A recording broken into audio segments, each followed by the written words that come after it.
Greetings and welcome to the Simpson Manufacturing Co. Second Quarter 2025 Earnings Conference Call.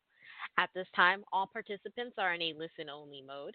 A question-and-answer session will follow the formal presentation. If you require operator assistance during the conference, please press star zero on your telephone keypad. As a reminder, this conference is being recorded. It is now my pleasure to introduce you to your host, Kim Orlando, with ADDO Investor Relations. Thank you, Kim. You may begin. Good afternoon, ladies and gentlemen, and welcome to Simpson Manufacturing Company's Second Quarter 2025 Earnings Conference Call. Any statements made on this call that are not statements of historical fact are forward-looking statements. Such statements are based on certain estimates and expectations and are subject to a number of risks and uncertainties. Actual future results may vary materially from those expressed or implied by the forward-looking statements. We encourage you to read the risks described in the company's public filings and reports, which are available on the SEC's or the company's corporate website.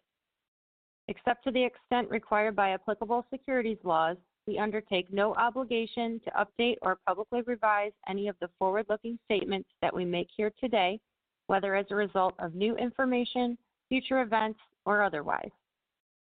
On this call, we will also refer to non-GAAP measures such as adjusted EBITDA, which is reconciled to the most comparable GAAP measure of net income in the company's earnings press release.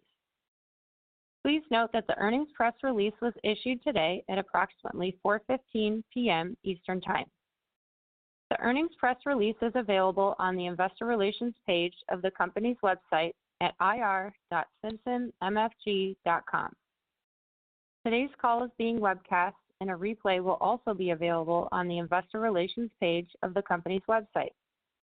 Now, I would like to turn the conference over to Mike Olosky, Simpson's President and Chief Executive Officer. Thanks, Kim. Good afternoon, everyone, and thank you for joining today's call. With me today is Matt Dunn, our Chief Financial Officer.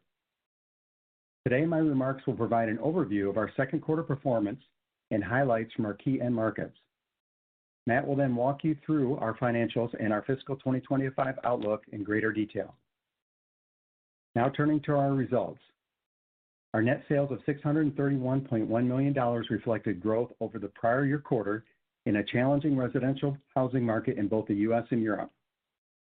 While our second quarter volumes were relatively flat year on year, our North American volumes once again exceeded U.S. housing starts by approximately 240 basis points over the last 12 months. In North America, net sales totaled $492.7 million, up 6.4% from $463 million last year. Our results included a contribution of roughly $9 million from our 2024 acquisitions. Additionally, we benefited from a partial month contribution from the price increases that went into effect on June 2nd. Collectively, these items offset our flat volumes. As a reminder, software, services, and equipment are not included in our volume calculations. Our North American volume results were mixed in the second quarter, though sales to all of our end markets continue to demonstrate at or above market growth on a trailing 12-month basis. The OEM business had a strong quarter with volume up double digits over Q2 2024. We saw significant growth in solutions for mass timber and continued momentum in off-site construction, including post-frame, shed, and modular manufacturers. In the commercial business, volumes improved mid-single digits year over year, driven by the continued strong performance of our adhesive and cold-formed steel product lines. Our takeoff services, which generate an accurate bill of material, continue to add value and build customer loyalty, helping us win additional cold-formed steel projects. In the component manufacturer business, we delivered mid-single-digit volume growth year over year. Our customer-centric digital solutions and expanded equipment offering contributed to the above-market performance. In the second quarter, we expanded our customer base and launched key enhancements to our digital solutions portfolio, strengthening existing partnerships and delivering greater value to our customers. Our national retail business experienced relatively flat shipment growth, while point-of-sale performance improved with mid-single-digit gains. This was driven by new product listings and expanded retail space secured in late 2024. Growth was primarily fueled by our strong performance in our outdoor accents product line and anchoring products, increased e-commerce activity, and pro-growth initiatives within our two largest retail partners. In the residential business, volumes declined slightly versus last year due to continued challenging market conditions. We remain focused on driving customer conversions and expanding product lines with a particular emphasis on delivering integrated equipment and software solutions tailored for pro suppliers and builders. Additionally, we're encouraged by the recent momentum in the multifamily market. Finally, I'm proud to share that our dedication to relentless customer service resulted in several renewed partnership agreements with key builders and a supplier award announced in the second quarter from David Weekley Homes. Turning to Europe, our net sales of $133.4 million increased 2.7% compared to the prior year, but decreased by $2.8 million on a local currency basis.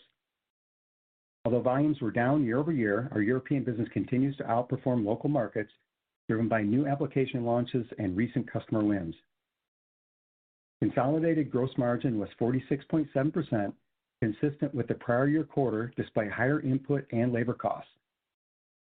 As a reminder, on June 2nd, we implemented targeted price increases in North America in direct response to rising input costs, both material and non-material, as well as a portion related to recent trade policy actions. While our supply chain is primarily domestic, we do source certain components, including fasteners, from countries affected by the newly imposed tariffs. These increases offset some, but not all, of the incremental tariff-related costs as of the date of our price increase announcement, resulting in a modest negative impact to gross margin.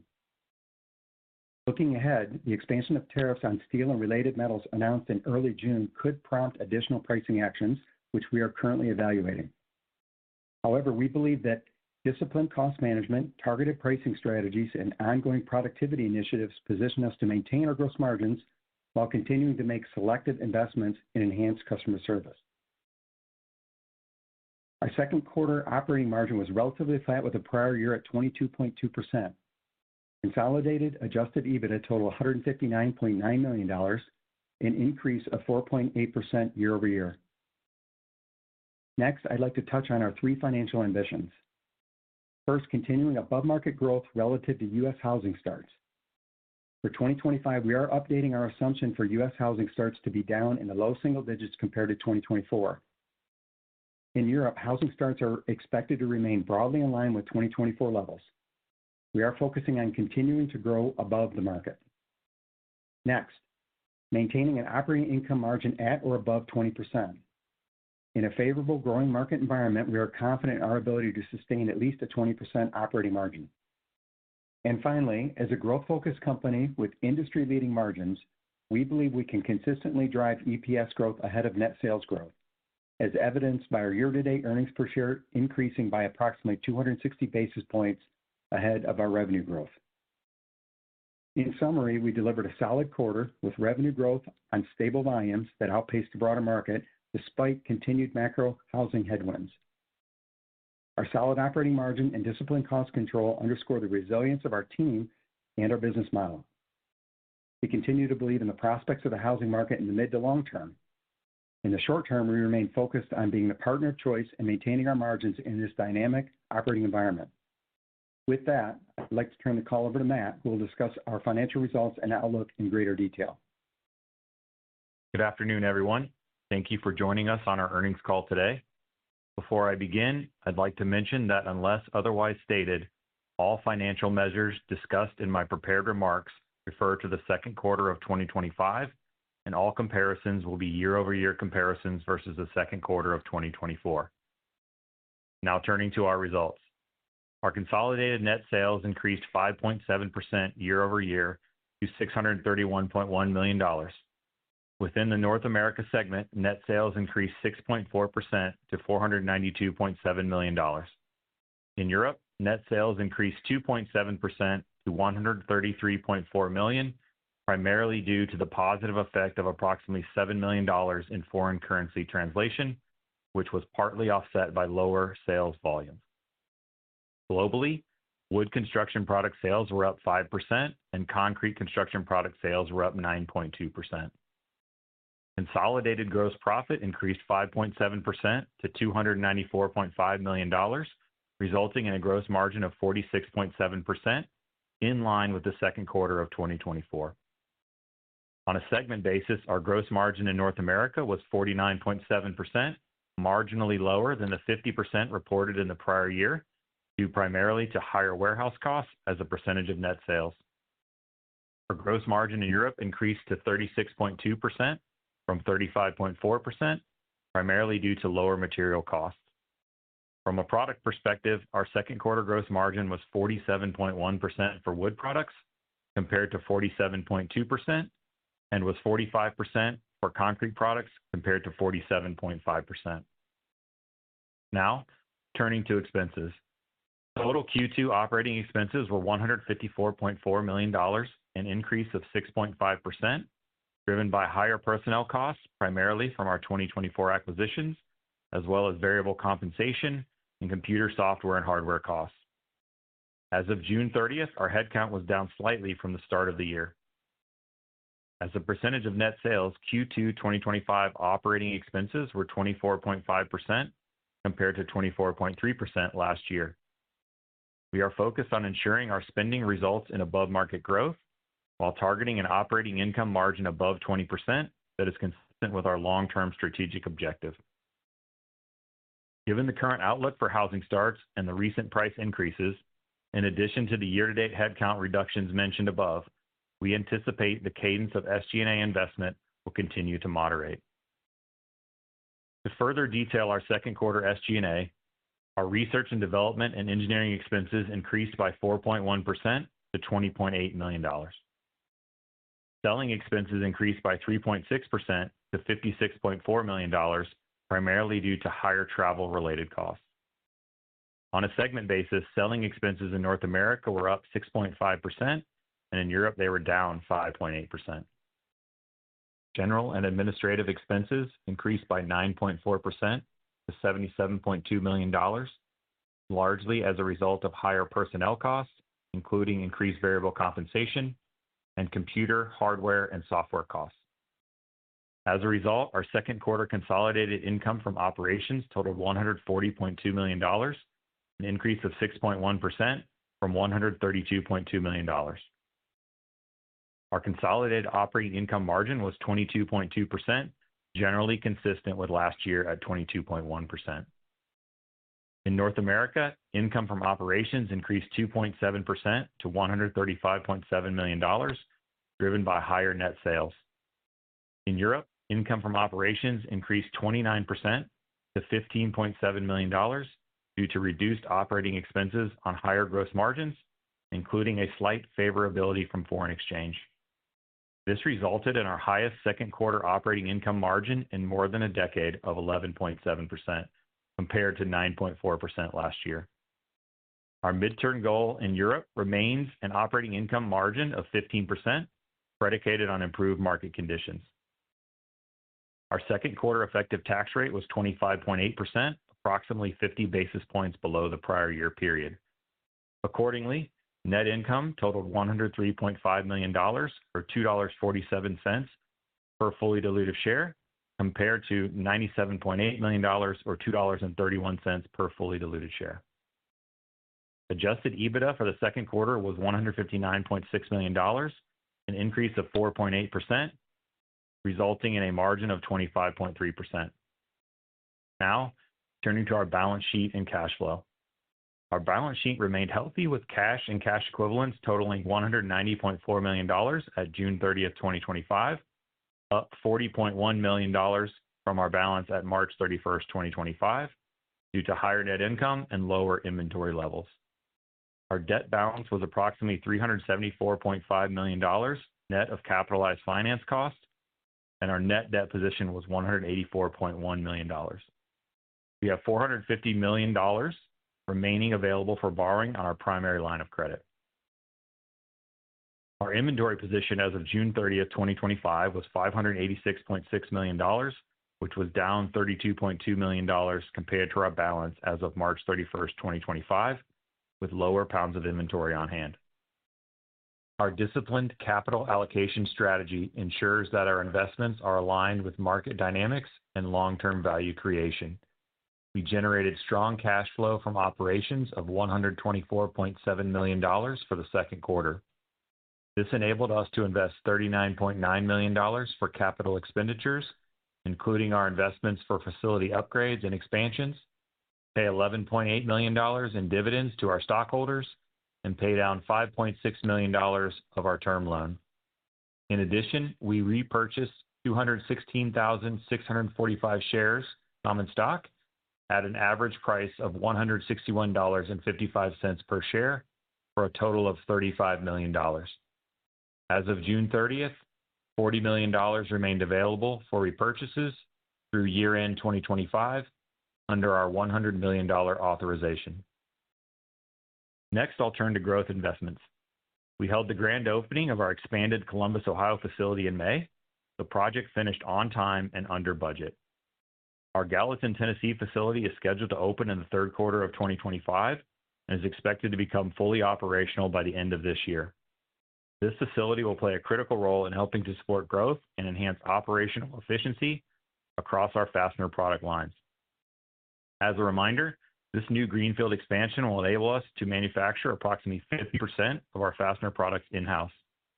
This shift to primarily domestic production will reduce our tariff exposure, improve responsiveness to customer demand, and enable us to more effectively compete for larger projects with short lead times that we could not historically fulfill with imported fasteners. Additionally, we are continuing to integrate our 2024 acquisitions. At the same time, we are evaluating potential M&A opportunities in alignment with our strategic objectives. Next, I'll turn to our 2025 financial outlook. Based on business trends and conditions as of today, July 28th, we are reaffirming our guidance for the full year ending December 31st, 2025 as follows. We continue to expect our operating margin to be in the range of 18.5% to 20.5%. Additional key assumptions include a revised expectation for U.S. housing starts to be down in the low single-digit range from 2024 levels.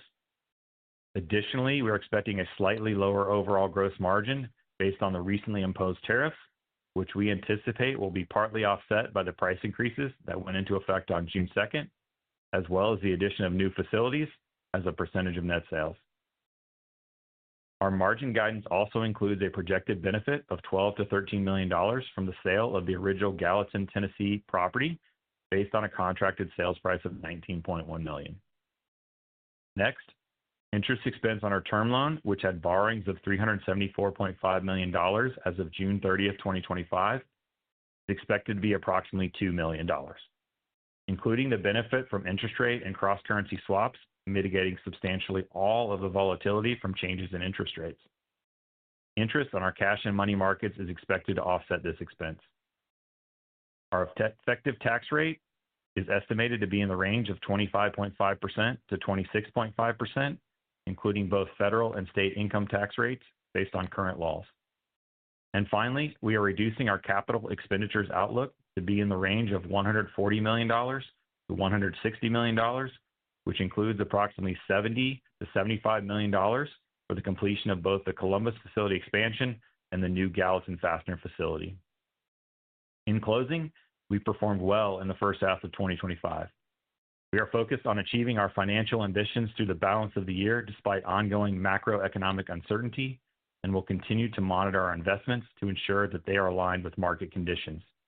We also remain committed to returning at least 35% of our free cash flow to stockholders, reinforcing our emphasis on balancing growth with maximizing stockholder returns. As always, we are focused on being the partner of choice by providing our customers with world-class service, support, and innovation. With that, I will now turn the call over to the operator to begin the Q&A session. Thank you. We will now be conducting a question and answer session. If you would like to ask a question, please press star one on your telephone keypad. A confirmation tone will indicate your line is in the question queue. You may press star two if you would like to remove your question from the queue. For participants using speaker equipment, it may be necessary to pick up your handset before pressing the star keys. One moment, please, while we pull for questions.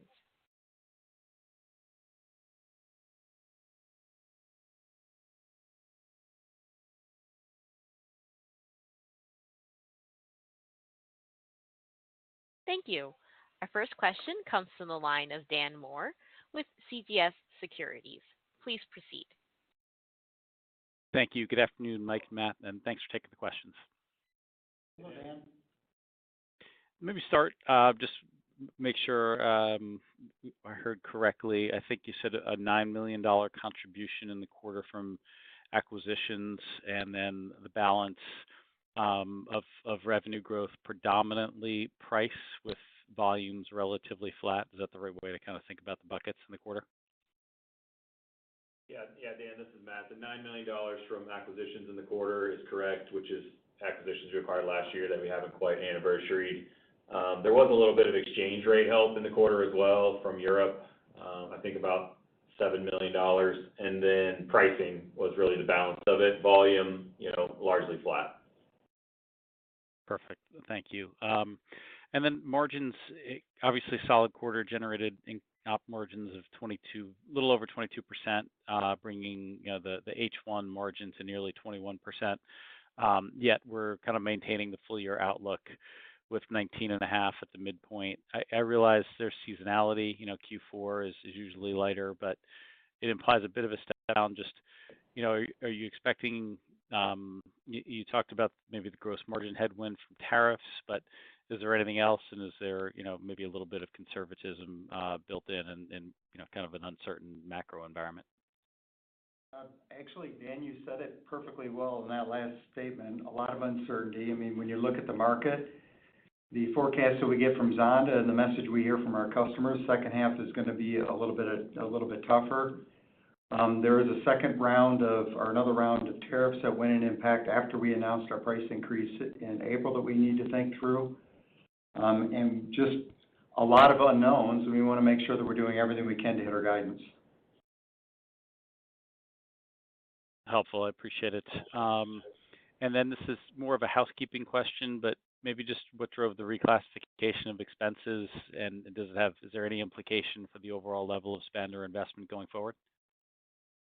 No, there was a change that we made primarily as we brought on a new CTO, mid last year, and wanted to align kind of where the work was happening and where the leadership was. So move some dollars from one bucket within SG&A to another, but essentially a left pocket, right pocket, and no real change in the work being done or the spend, just more of a kind of a housekeeping thing, like you said.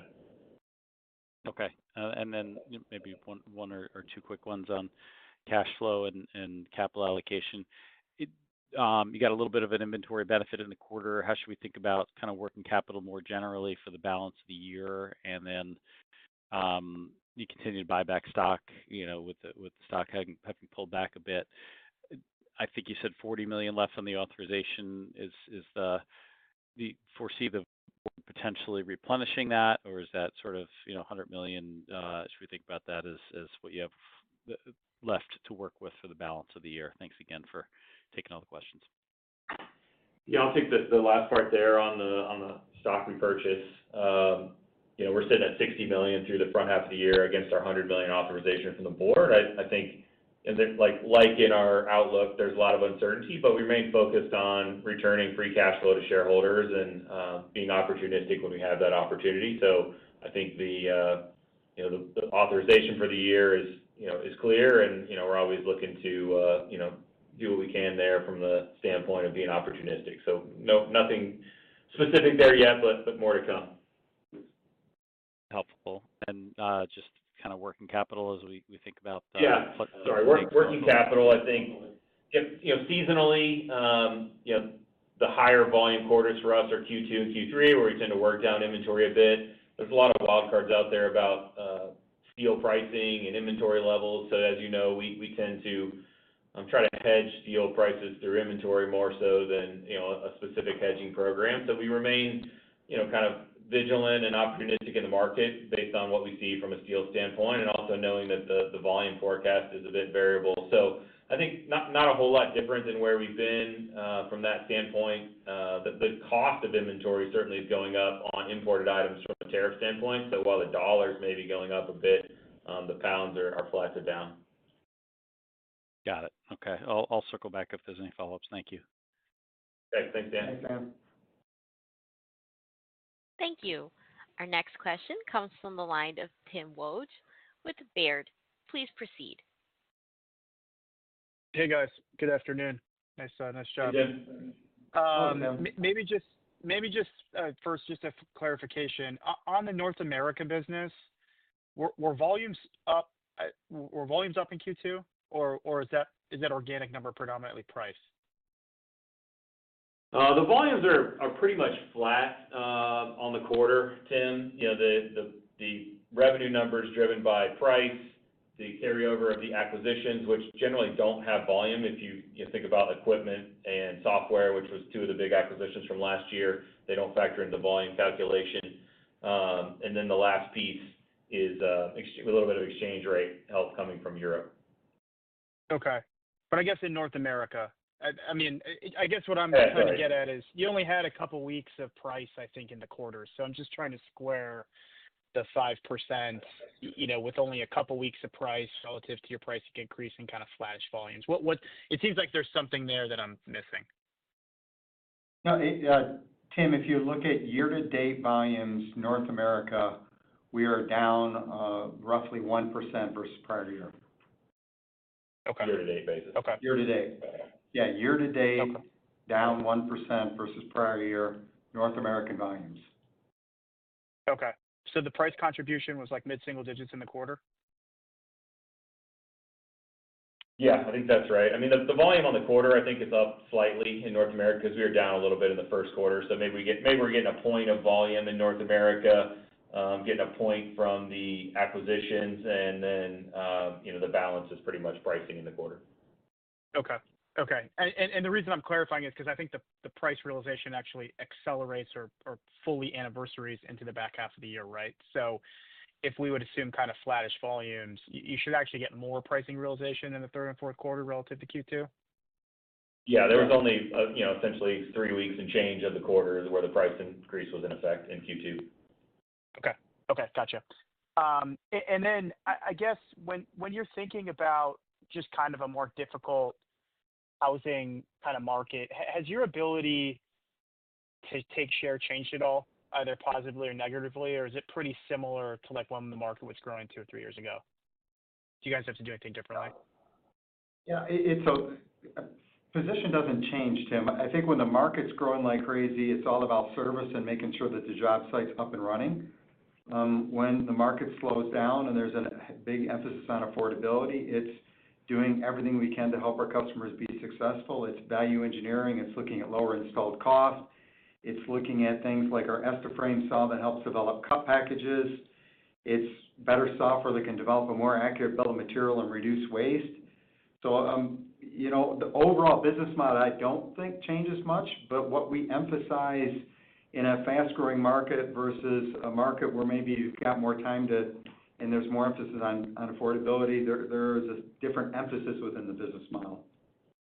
Okay. And then just on the headcount that you mentioned, is it lower because of normal attrition, or did you guys do something maybe more structural with the organization? Yeah, Tim, we've been leveraging attrition to help us get to that point where we're below prior year. Okay. Sounds like that'll continue. Yes, I mean, we are committed to the guide, and we're committed to getting to 20% with a little bit of help from the market. And until things pick up, we need to be very cost disciplined, and that's one of the ways we're being cost disciplined. Okay, sounds good. Thank you guys for the answers. All right, thanks, Tim. Thanks, Tim. Thank you. Our next question comes from the line of Kurt Yinger with D.A. Davidson. Please proceed. Great, thanks, and good afternoon. Just wanted to, stick with pricing to start. Maybe you could just confirm, is the 8% kind of weighted average increase in North America still the right way to think about kind of the back half as that's fully implemented for a quarter? And then secondly, you kind of referenced some of the incremental tariff headwinds relative to when you announced the price increases. I guess going forward, how do you kind of balance competitive dynamics? You alluded to affordability just a minute ago, versus that end goal of making sure the business is positioned to, maintain a 20% operating margin. Yeah. Yeah, Kurt, you're right. The weighted average 8% is the right way to think about it. That was our the net of the kind of the published list price increases that went out in early April and were implemented in June. In terms of how we think about it going forward, I'll let Mike jump in here. Yeah, Kurt, when we look at it, I mean, we're focused on helping our customers win. We're focused on making sure that we're delivering great service and innovative solutions, and our products are adding a lot of value associated with that. So we believe that's worth a modest premium. At the same time, we're doing everything we can to make sure that we can control costs. So in a slow to low growth market, we can get close to that 20% operating income.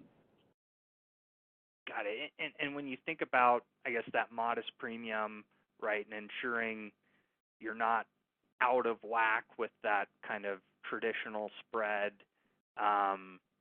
I guess from a competitive standpoint, like does it feel like, or are you seeing increases out there that would allow you to make another move of a smaller magnitude or something like that? I mean, Kurt, I would say, just stepping back, our connector business is largely sourced with U.S. steel. Like the tariffs don't have a direct impact, although they impact steel prices. I think where we see bigger tariff impacts is on imported items and fasteners and anchors, and we compete against, a number of different competitors in those space, some of which are similar footprint to us, and that, some is domestically sourced and some is imported, others are exclusively imported. So we're watching what's happening with various competitors in the space, where we're positioned in the market, and trying to strike that balance. So obviously we're getting additional tariff costs from the tariffs that were announced June 4th, the additional 25% on imports. We have not announced any pricing related to that, obviously, because our price increase was announced in April. So it's something we're watching very closely. I think, ultimately, just kind of depends where that all nets out and where we see competition and making sure that we're delivering what we need to deliver, but at the same time, focused on affordability challenges in the market, and making sure that we continue to deliver good customer service. Okay, that's great. And then could you maybe just talk about kind of order progression through the quarter? Anything visible to you guys in terms of, maybe a little bit of pre-buying ahead of the price increase? We saw, May and June starts obviously sequentially weaker. Or have you kind of seen that same type of progression on a year-over-year basis in your business? Can you just talk maybe a little bit more about that from a monthly perspective? Yeah. So Kurt, we did not see any substantial pre-buying, and when we look at the market forecast for the second half of the year and how our second half is starting, it's very much in line with the market forecast. So things are definitely softer. Okay, perfect. And then just lastly, I think you mentioned customer expansion in the component manufacturer space. Could you maybe just provide a little bit more color there? And then I think you had also referenced maybe some improvements on the software side. So any detail there would be great. Yeah, so we continue, we believe, to make really good progress on the software perspective. We've got a couple areas we're working on to improve the engineering part of our truss solutions. We're also working on tools that can help our customers manage their overall project list. We've got tools that we're working on to help them improve basically the supply chain and the manufacturing of the trusses. And we're making good progress in that space. When we look at the solutions that we have today, it's a really good fit for a lot of customers. And as a result, we continue to pick up share and deliver the value proposition that we've been delivering to everybody else. Okay, perfect. Appreciate the color. Thank you. Thanks, Kurt. Thank you. There are no further questions at this time. This concludes today's teleconference. You may disconnect your lines at this time. Thank you for your participation.